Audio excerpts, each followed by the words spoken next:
Chapter 1. I looked at her. She was looking out of the window, eyeing the sea, her slim fingers almost invisible by the many rings she wore in many colors. The wine-colored mass outside was restless again, showing white tops under a dark sky. The pebble peach dark with salty water from the crashing waves. The foam had scattered up the rocks and flew around like fireflies. It left behind bright stains on dark rocks that were close to the shore. I took a sip of my drink, scowled, and rubbed my temples with slow, deliberate fingers. The headache slowly left the place it had made behind my left eye. My eyes also ached from staring so long.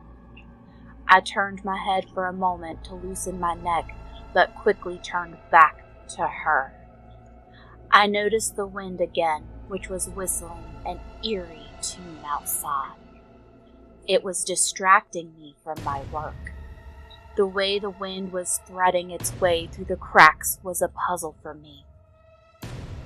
I exhaled slowly and placed the drink on the small table before me. That damn drink. The dark liquid inside sloshed gently and slowly. The consistency was thicker than strong coffee and smelled way worse. I liked to play with it if I did not have to drink it. The way it moved by my hand was different from normal water. The whistling wind suddenly turned into a howl in my ears, and I jumped up. Instinctively, I turned around, looking at the dark stone walls. The howling stopped just abruptly, and the room was silent again. The room was nothing more than a stone wall, firm and blackened. It did not even have a window, which made the howling wind more puzzling. The strong stone stood as indifferent between me and the outside world as always. It was nothing, I thought, and I turned back to the painting. I really hoped it was nothing, because those stone walls could creep me out sometimes. The painting I was meant to observe and study was still there. The waves were as silent and frozen as always. She, however, was gone again. The woman with the long green dress and the many rings on her fingers. A being that shimmered faintly in the painted light of the piece. The painter had painted her eyes an almost unnaturally bright green. But now there was not a trace of her. The painting looked empty with just the bare walls, dark wood floors, and the window that framed the churning sea. I sighed and wrote it down on the light blue paper I had in stacks on the table. I had only a pencil, but even after writing what felt like a full book worth of notes, the point was very sharp. My handwriting was not very elegant, though. I did not know how I managed it, but my F's are different in every word, and my L's are sometimes loopy and sometimes no more than long sticks. It easily became a clutter of lines, hard-pressed and very uneven without any guidelines on the paper to keep me straight. It was nothing like the delicate and sloping script I received on the letters that were brought to me. The same script and letters that had brought me here in the first place. I always felt the letters were written with a lot of care, as though the person who wrote them had all the time in the world and practiced every day. I had not written like that in years. As a matter of fact, I have vague memories of my past, where I used my fingers on blocks and words rolled out of a machine. Was there any paper involved even? How did those words get there? And why was there glass? I did not remember any more, and it nagged me a bit. With the woman in green gone, I stood up slowly. My joints were stiff from the long sit. I had to place both hands on the table. The rough wooden surface was splintered in some places, but mostly smooth. The table and the chair were the only pieces of furniture in this dim room. On the floor was a thick, rust-colored carpet that had not been cleaned in years. The candle on the table was my only light source, and I picked it up, ready to leave and stroll the hallway. Let's hope she gets back soon. It's quite lonely here. That candle that had been burning next to me when I sat and looked at the painting had been burning for 12 days at least. Because there was no window in that one room, I was not sure. But the light in the painting had changed at least 12 times. It was a strange thing. I never saw it happen. It only changed when I blinked or when I turned away for a second. So by the count of the painting, 12 days and nights had come and gone. And all that time, the only company I had was the candle and the woman in the painting itself. She was untouchable. The candle was at least a physical object. It had not burned down in the way a normal candle would. It was wax, and it dripped if I turned the candle over. But after all that time, the wax looked almost untouched. I thought for a while that it was some kind of battery imitation candle. Do they even have batteries here? But in my mind, it made sense in a place like this, where a lot of wood and flammable things were gathering dust. You would not want a hot flame nearby. But although the flame was not hot, it was real. The flame was unwavering, only moving slowly with the rhythm of my breathing. Even when the wind was thundering through the building, and I even felt it lift my hair, the flame did not go out. Even if I tried to blow it out, it did not waver. The flame grew a bit bigger. I tried to pinch it out once, something I remember my grandmother would do, but still the candle would not go out. But I did not want to play too much with the candle. It was my only source of light in that dark building. Thankfully, I did not need the candle for warmth. The flame was cold enough that I could place my hand directly into it for a long time. I had no idea how that was possible, and I never found out what the secret was. I remembered that the fire was hot and dangerous. This was like magic. I did not want to play too much with the flame, though. Dark as the building was, the thick stone walls that surrounded me were cool to the touch, but kept the warmth inside. The stones were smooth in places where time had worn them down, an opposite feeling of the rough carpet. I lost my shoes a long time ago. I did not remember where I lost them or how. The carpet's rough bristles kept my feet warm, but sometimes stung my toes. In the light of the candle, I saw patterns that were once colorful. Now it was faded and under a lot of dust. Every now and then I saw a glimmer of gold, leftover gold thread that showed abstract suns in the carpet. With every step I took, my feet raised a faint puff of dust. I counted 20 steps until I reached the doorway to the other room. It was one of the few rooms that was not locked. It had a window with heavily frosted glass. I could not see anything through the window, only shapes and light. The room, which I called the resting room, was a bit more homely. There was a couch made from dark leather and worn down in the middle. In the corner, a wooden bed stood unslept. I tried to sleep on it once, but it was so hard I could not get comfy. There was also a wooden table and another chair. In another corner, a small closet led to the only toilet I had found in this entire building. It stank like hell, so I used it as little as possible. On the opposite site, another table was bending under the weight of all the food and drinks stacked upon it. I stepped into the resting room. A blue letter was awaiting me. I had not received many letters lately. Not everything I write will bring me a response. This one was a bit different. Unlike the many letters before, which had long sentences about how they prayed for me and how important my job really was, this one was short and clear. Dear Maria, to make things more clear, I will repeat the rule for when the character has disappeared. Every hour from the moment you have noticed the disappearance, the painting needs to be checked. Be sure the character is absolutely gone. Until the character is back, you are free to explore and rest.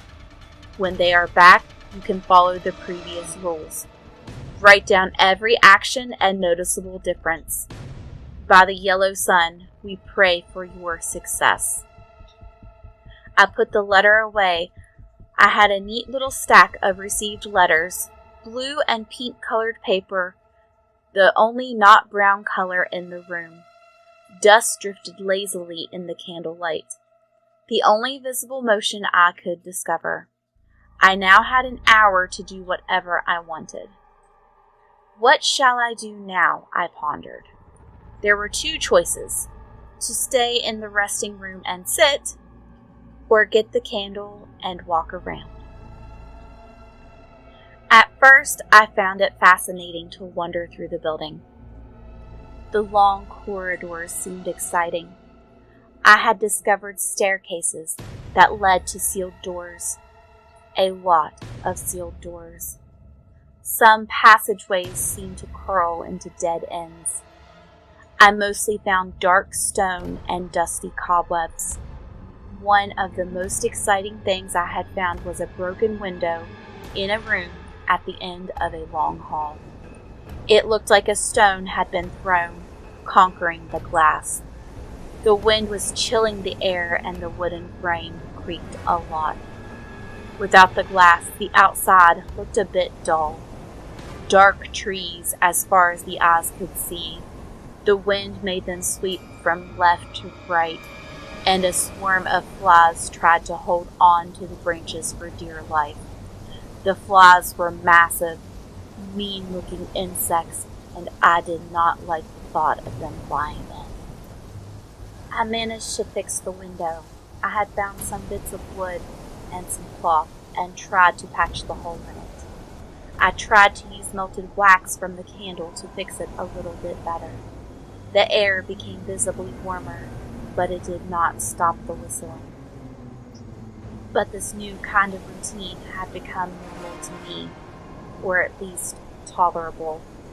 Every hour I started in the room with the painting and studied every inch. Did I see her again? Or was a shade actually her hand or something like that? So far, she had not come back. When I was absolutely sure she had not come back, I walked around the halls to explore more of this building. I would shine the candle in every nook, tried every door handle, and tried to look out of every window I could find. Not much could be discovered in the 1 hour window, though. Most doors are locked or will not open, and the ones that do open tend to reveal the same scenes: dusty, worn furniture, old carpet, and shadows. I found a pair of clogs once, very small wooden shoes with intricate details. They were too small for me, and even if I wanted to wear them, the insides were a bunch of splinters. A blanket, moldy and ripped, laid in another room. And then I had to get back to the room with the painting. I really have to check every hour. I would not make that mistake again. Chapter 2. I saw it immediately. She was reading a book by the window. There was no chair in the painting, so she leaned against the wall. She had tied her auburn hair back into a tight knot. Her hair was put together tightly. Not a single strand was out of place. She wore a different green dress. The bodice was decorated with silver thread and made her look brighter somehow. Her fingers, this time, decorated with pure silver rings, caressed the brittle pages with care.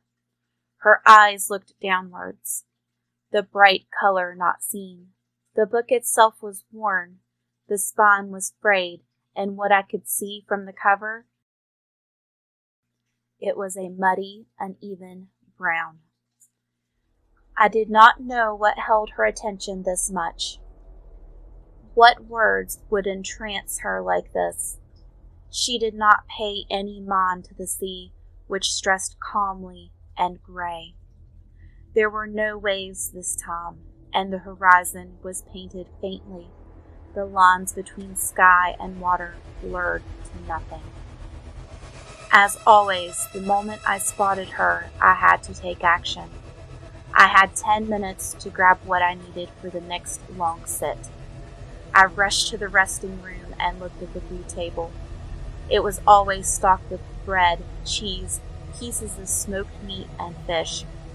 It also had sealed bottles with the thick, dark blue liquid. I picked up as much supplies as I could carry. Pieces of bread, a large wedge of cheese, and 2 bottles. I never knew how much I needed, but to be fair, it was not like I really needed it. The only thing I really wanted to take with me was the bottles. I had no clue what was in there.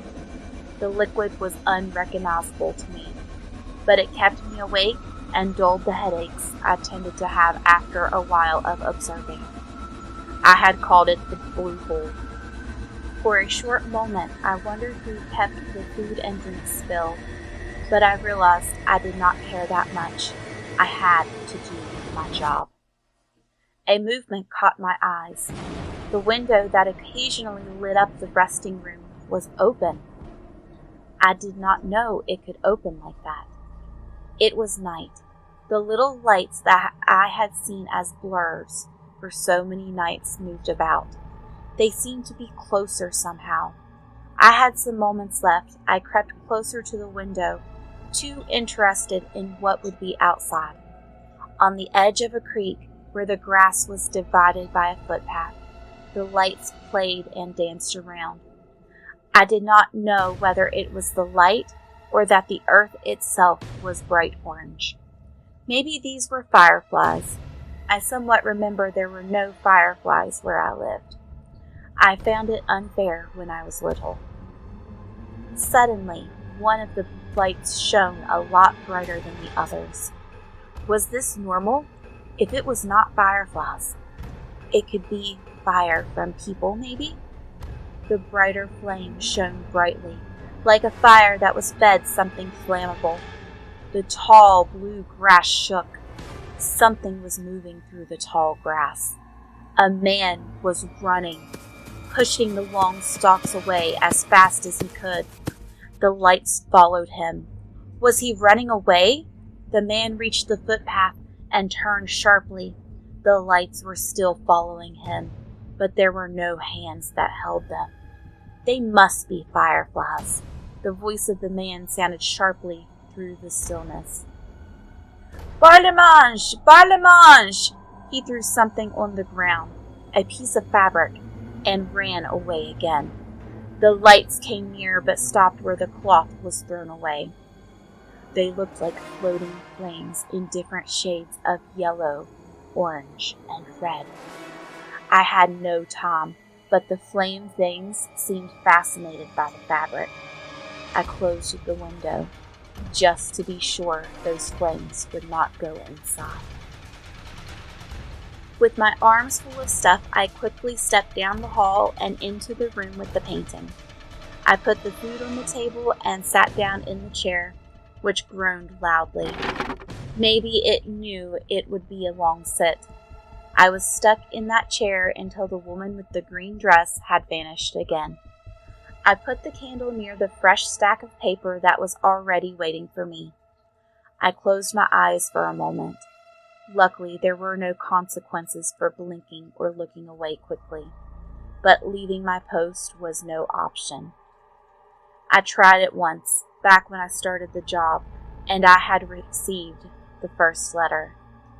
I thought I had to get sleep and I wanted to walk to the resting room. But 5 steps further and I was flat on the floor.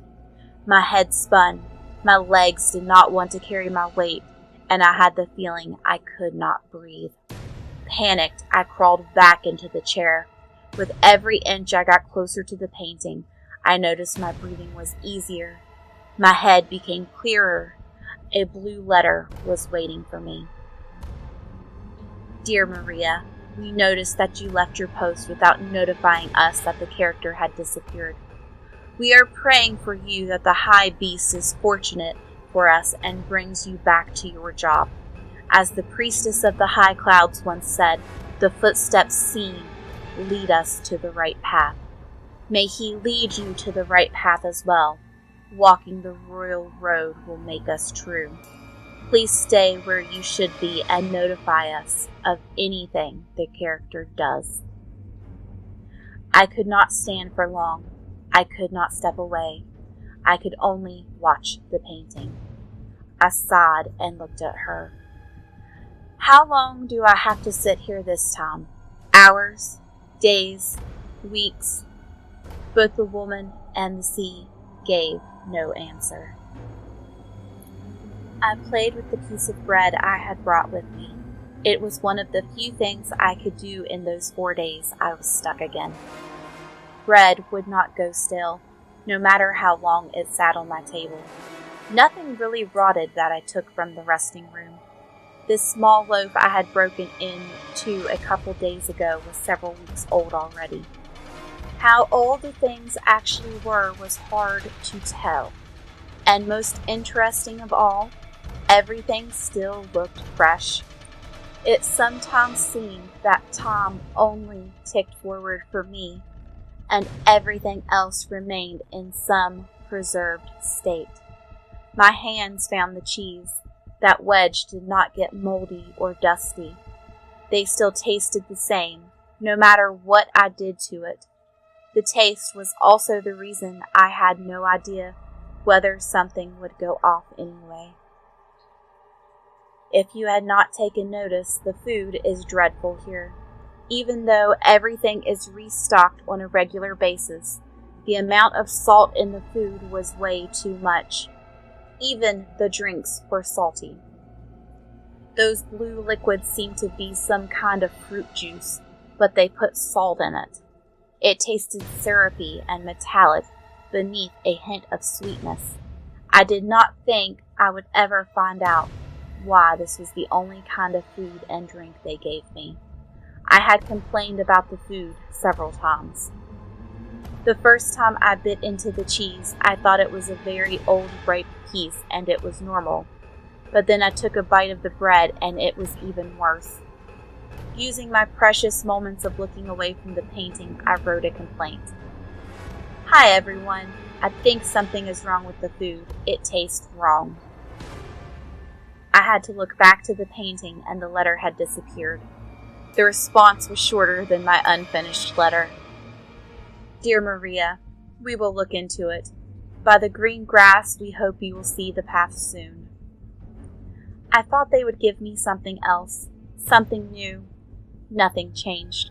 I had seen new food the time I could enter the resting room again, but it had the same salty taste. I wrote several letters about the food after that, but I got no responses. By the time, while waiting for the woman to return, I was completely fed up. Why would I eat this trash? It is probably unhealthy, maybe even toxic. I could not bear it any longer to look at it. I took everything to the room with a window I knew would open. It took me 3 runs to get everything off that table. I opened up the window and threw everything out into the open. I watched it fall, the bottles breaking open and spilling the contents into the earth. The bread tumbled down and scattered over the ground, disappearing into the blue grass. The cheese and meat reached the ground almost unharmed. It laid on the grass like stones. A hiss came from the tree line. A white snake appeared and moved slowly towards the discarded food. I had no idea how big the snake was, but it could coil itself around the cheese several times. On its head was a little gold crown. It sat on its head like it was glued on there. The snake seemed to taste the meat with its thin tongue. Was the meat warm enough for the snake to be interesting? Before I could ponder more, the snake had opened its maw completely and started to ingest the piece of meat whole. The cheese was next. I had thrown half a wheel of cheese away, and it ate everything. After the food was gone, the snake slithered away again, back to where it came from. It felt like eating salt blocks. Did you ever accidentally put the top of the salt shaker and dump all your salt into the soup, and then you tried to eat it? That is what it tasted like. Like the food they were feeding me was made of pure salt, but just colored differently. And yet I could vaguely distinguish other flavors mixed in. They were like flickers at the edges of my tongue, faint and quickly dying away. Nothing I ate would take away the taste of bitter salt, burning my tongue raw. I quickly stopped eating entirely. My throat was burning every time I swallowed. Eating had become a punishment, and the longer I did not eat, the more it seemed I did not have to eat at all. It would take multiple days to feel slightly hungry, and the only reason I would eat would be to take away the tiredness. In my busted up memories, there was a spark that told me that food had to taste good, different from the salt I had been given. The idea of warm, sweet bread, ripe fruit, and juicy meats filled my head. The idea of it all filled me with joy, a little spark in this dark building. For a moment, I had a rush of taste in my mouth. I swallowed, and the taste faded away. Every now and then, I felt that same rush, the same feeling I had something in my mouth. But when I swallowed, the feeling went away. When the woman in the green dress was in the painting, I never needed sleep either. I did get tired, which I would chase away with the food, and a headache could start up every now and then. A vein in my head would beat uncomfortably. That was something the blue bowl could take care of. The cheese had rolled away from me. It was somewhere on the ground, and I did not bother looking for it. While looking at how she was reading that same book for ages, I grabbed the candle and softly squeezed into it while contemplating the painting. It was not a large painting, roughly the size of my own head, maybe a little bigger. The frame that surrounded the painting hung low at my eye height, and was thick and carved from dark wood that looked heavy. It had to be expensive long ago, too. The state it was in now, though, showed many years of neglect. Most of the gold leaf had chipped away in the past.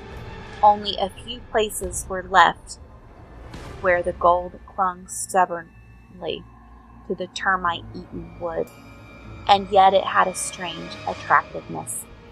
The painting with the sea in the background always looked cool to me. The woman was painted in cool tones as well, but the frame itself looked warm, like it was creating warmth itself. I reached out without thinking, running my fingers over the spot where most of the gold had vanished. The wood there was soft, fragile, more dust than solid matter. It crumbled beneath my touch, staining my fingertips with a mix of brown and gold. I felt a finger going past my cheek, and then I noticed the letter. It had 3 words written on it. Do not touch.